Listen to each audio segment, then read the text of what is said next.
Oh, nobody believes in me. I've heard it countless times from my teammates, from my friends, and other players that I've talked to. And let me tell you something. Nobody believes in you because you haven't produced the results. And why should they believe in you? What have you done to make them believe in you? See, we gotta go back a little bit. I'm gonna tell you a story.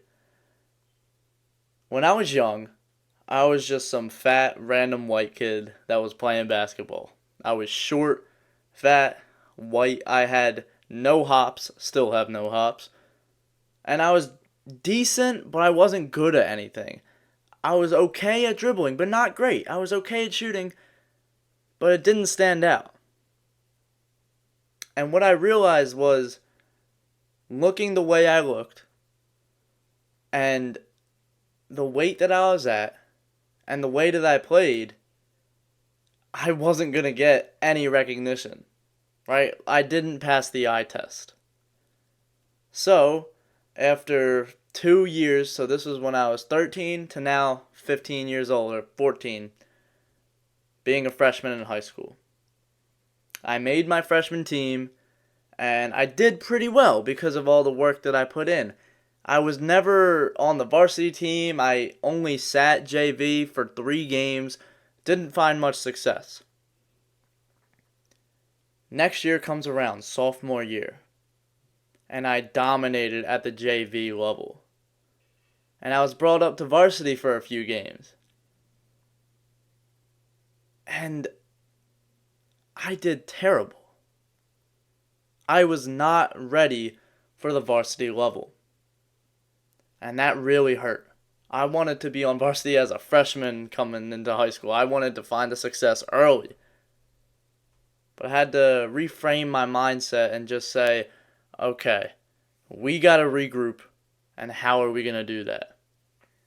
So, the off season of the sophomore year, before I was a junior, I put in the most work I ever have in my life.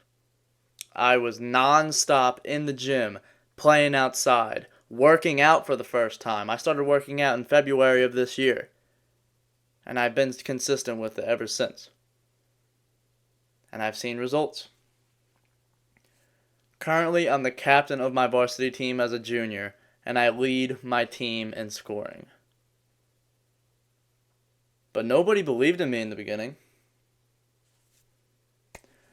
If I were to tell somebody, back then, oh, my goal is to score 1,000 points by the time I finish high school, they wouldn't even bat an eye. They would probably laugh. Because, well, that's what happened. I've told people that before, and they laughed in my face. Now, if I were to say that, the response would be different.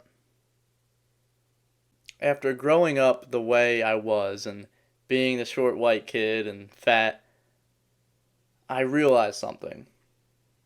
What I realized was hard work will always beat talent when talent doesn't work hard. But this takes time.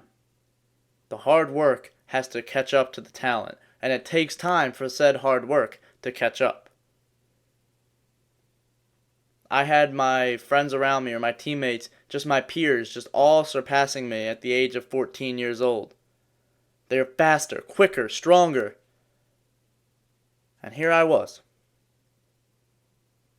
But then, as the years went by and I started practicing and working on my fundamentals, they were getting better slowly, but then I was just shooting up past them.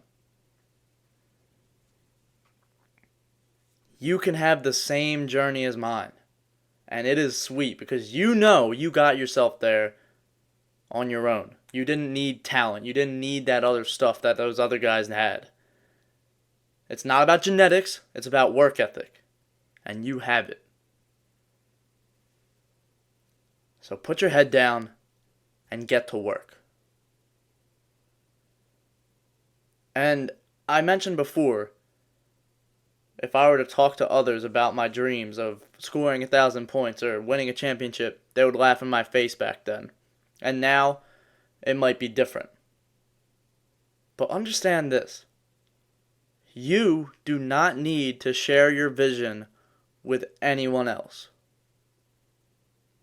Do not share your mission with anyone else. The reason is because other people are not going to understand. They are not going to be able to see the path through the trees. All they're going to see is obstacles, and they're going to tell you no way. And even if they do believe in you, I learned this from Andrew Huberman today on a podcast. He said, even if others give you positive feedback on your goals, by you telling them, it may reduce your motivation to achieve said goal. Which is weird, but I'm going to trust Andrew Huberman on this one. And there's a quote I want to share with you by Alex Hormozy. And he said, "There is no greater waste of time than justifying your actions to people who have a life you don't want." Thank you for watching. I hope you got some value from this. As always, keep God first. Good luck.